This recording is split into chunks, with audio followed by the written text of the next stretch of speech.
Bismillahirrahmanirrahim. Assalamualaikum warahmatullahi wabarakatuh. Alhamdulillah. Allahumma sholli wa sallim ala sayyidina Muhammad wa ala ali sayyidina Muhammad. Asyhadu an la ilaha illallah wa asyhadu anna Muhammadan abduhu wa rasuluh. Rabbi shrah li sadri wa yassir li amri wa hlul 'uqdatam min lisani yafqahu qawli. Al-ayat amma ba'du. Semoga Allah Subhanahu wa taala senantiasa memberikan kepada kita kesehatan, keselamatan, kebahagiaan, dan rasa ketentraman, ketenangan. Dan mudah-mudahan yang sedang sakit Allah angkat penyakitnya seperti sedia kala. Yang sedang diuji dengan kebanjiran juga Allah Subhanahu wa taala berikan ketabahan dan keselamatan. Sahabat-sahabat, mari kita untuk mengundang rahmat Allah dan juga dalam rangka kita memohon syafaat dari baginda yang mulia Rasulullah SAW. Kita sebarkan video ini, undang orang-orang yang ingin menuntut ilmu bersama-sama. Hanya share ilmu saja supaya kita dalam kehidupan ini bisa termasuk orang yang saling nasihat menasihati dalam kebaikan dan kesabaran, sehingga kita termasuk golongan orang-orang yang selamat fid dini wa dunya wal akhirah.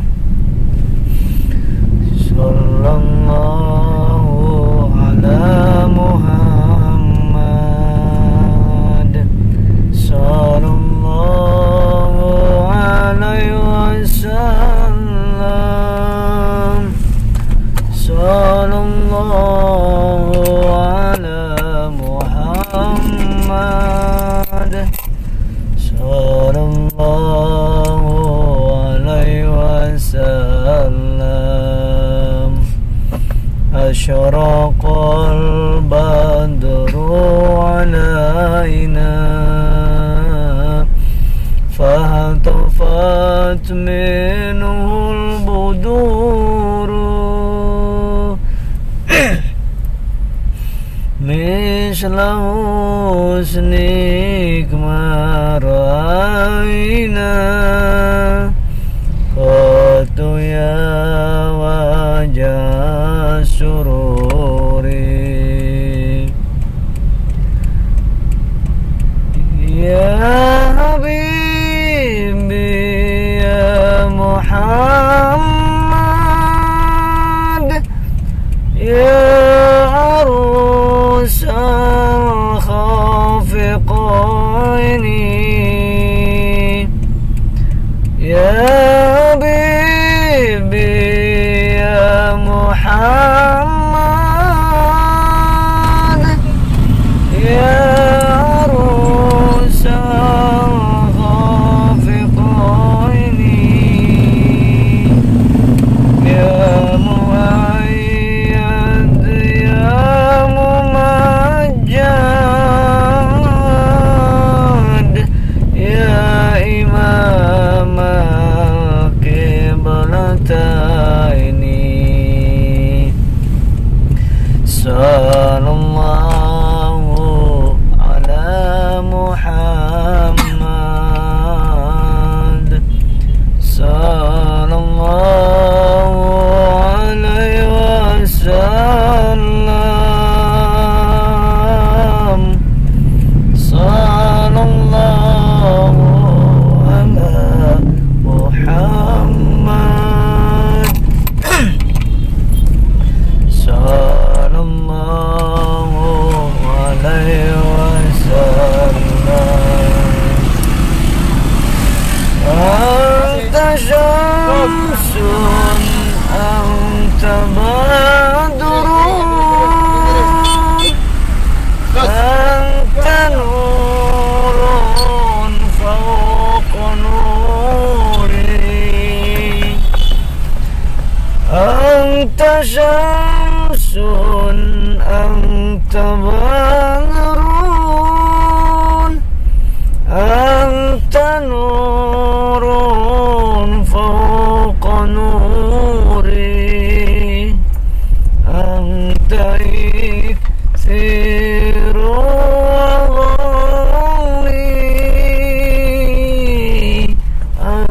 anta misbahus suduri. Allahumma sholli wa sallim wa barik ala Sayyidina wa maulana Muhammadin sallallahu alaihi wasallam. Sahabat-sahabat yang dimuliakan oleh Allah Subhanahu wa taala, yang mudah-mudahan hatinya yang sedang gulita Allah berikan cahaya dari nur yang sangat luar biasa cahayanya. Andai kata cahaya Allah Subhanahu wa taala masuk ke kalbu kita yang sedang gelap, maka akan dalam hitungan kejap saja akan terang benderang, melihat, merasakan kondisi ujian hidup sekelam apapun, sehebat apapun dan seberat apapun akan terasa ringan, terasa nyaman, dan akan selalu ada kekuatan untuk merubah diri kita langkah lebih yakin ke depan. Dan siapa saja yang pikirannya sedang jelimet, ruwet, kemudian gelap pikirannya, ketika cahaya Allah menghujam ke dalam pikiran kita, niscaya akan terasa terang benderang, sahabatku. Segelap apapun hati dan pikiran kita karena berbagai masalah dalam hidup ini, akan terasa terang benderang, akan terasa indah, nyaman, tetap akan istiqomah dalam menjalankan perintah Allah dan menjauhi larangan-larangannya, dan akan senantiasa istiqomah bersujud dan bersyukur serta bersabar di dalam mengarungi kehidupan yang penuh dengan ujian dan cobaan. Pada malam kesempatan ini, saya di perjalanan baru saja menyelesaikan seminar membangkitkan iman dan membangkitkan ekonomi keluarga secara syariah. Sahabat-sahabat, bahwa ada 3 hal untuk menghadapi hiruk pikuk dalam kehidupan ini. Kita sadari bahwa kehidupan ini tidak selamanya apa yang kita inginkan terjadi, apa yang kita harapkan terjadi. Bahkan seringkali apa yang menimpa diri kita adalah sesuatu yang sangat kita benci, adalah sesuatu yang sangat kita tidak sukai, malah menimpa dan kita temui. Kita tidak mau bertemu dengan orang penipu, malah Allah temukan dengan orang yang menipu kita. Kita tidak mau gagal dalam usaha hari ini, malah Allah berikan kegagalan dalam kehidupan ini, dalam hari ini. Kita ingin untung dalam bisnis yang kita jalankan, malah Allah berikan kerugian. Bagaimana cara menghadapi itu? 3 hal. Yang pertama adalah kita harus siap dengan yang suka dan yang tidak suka. Kita harus siap dengan yang kita sukai dan yang kita benci. Karena dalam kehidupan ini sudah lama kita hidup. Ada yang sudah 40 tahun hidup, ada yang sudah 30 tahun, 20, 50, bahkan 60. Kalau ingin belajar daripada masa lalu kita, maka dunia ini, kehidupan ini cuma ada 2. Dari pagi sampai malam, sampai tidur lagi, bangun tidur lagi, kemudian sampai tidur lagi. Hanya 2 saja, yang kita sukai dan yang kita tidak sukai. Kejadian apapun, ada yang kita sukai, ada yang kita tidak sukai. Yang menghampiri diri kita, orang yang kita sukai, ada yang tidak kita sukai. Tidak selamanya yang kita tidak sukai itu terhindar daripada kita, bahkan semakin dekat pada diri kita. Supaya apa sebenarnya? Supaya Allah sebagai sandaran kita. Allah ingin memberitahu kepada kita bahwa Allah yang menggenggam setiap hati, bahwa Allah yang menakdirkan setiap kejadian dengan kehendaknya. Apapun itu digerakkan oleh Allah. Suami kita digerakkan oleh Allah untuk berbuat baik ataupun berbuat buruk. Istri kita digerakkan oleh Allah untuk berbuat baik dan buruk. Anak kita, saudara kita, tetangga kita, tidak ada satupun yang bergerak sendiri, tetapi digerakkan oleh Allah. Tapi dengan pilihannya, apakah ingin berbuat baik, Allah gerakkan baik kitanya. Apakah kita ingin berbuat zalim, Allah gerakkan untuk berbuat zalim. Tetapi resikonya ditanggung sendiri oleh kita. Resikonya apa?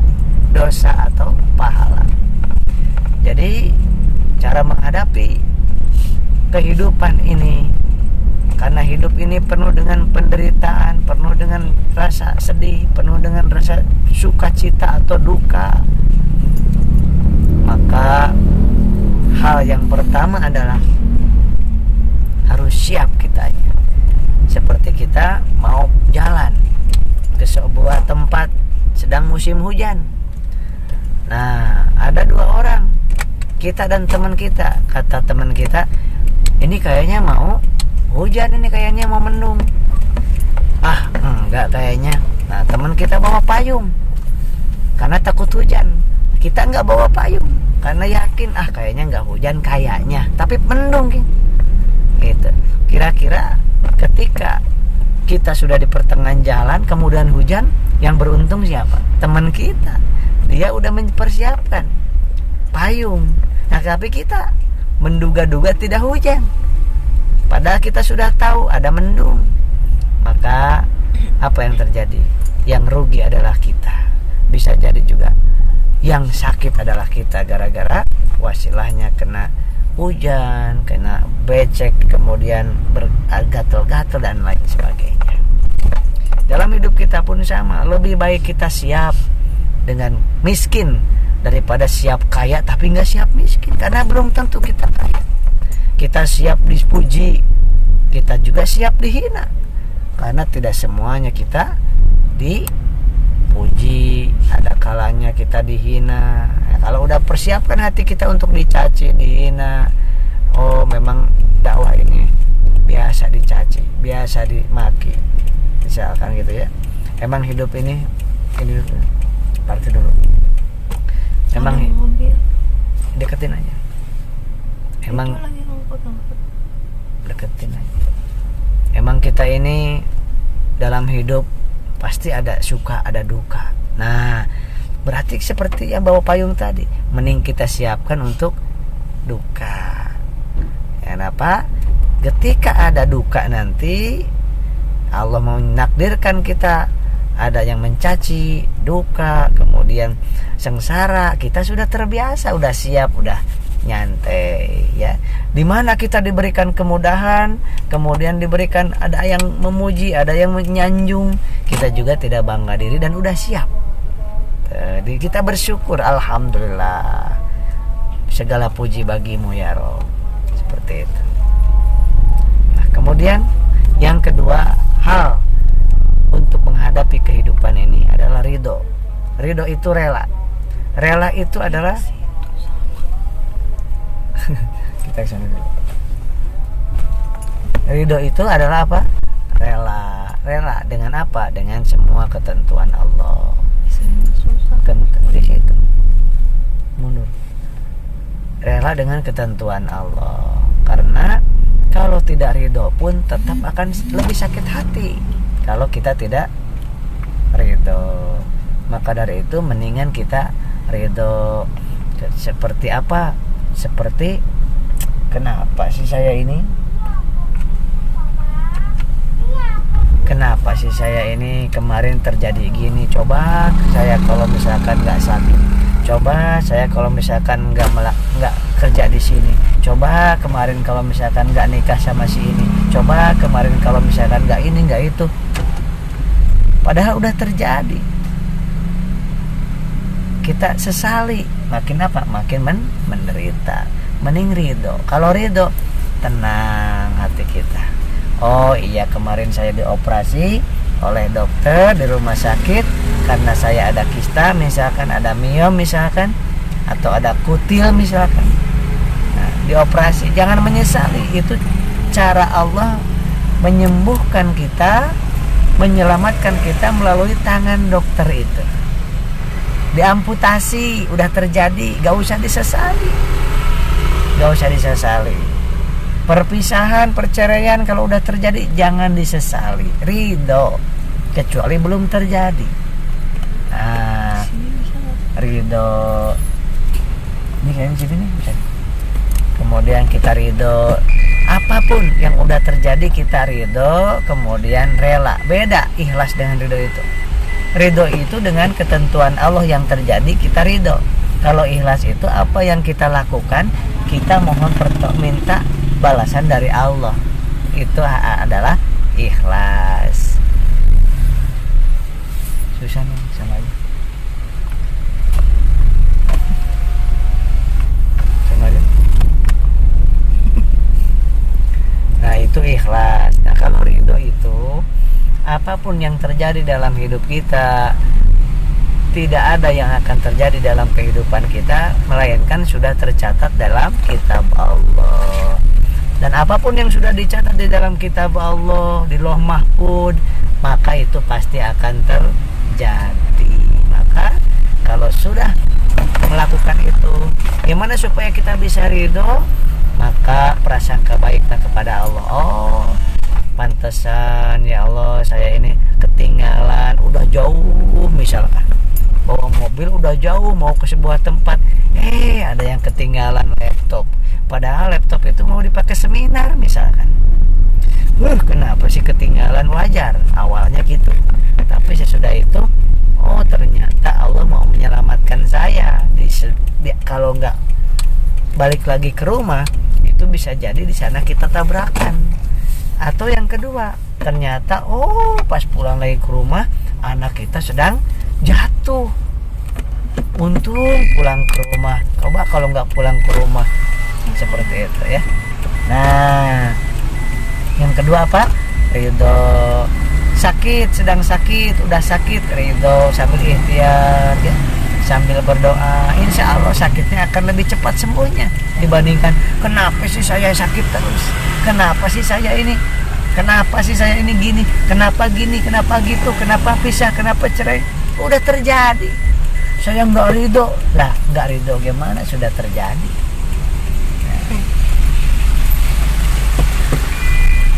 Sudah terjadi berarti harus ridho. Kalau belum terjadi,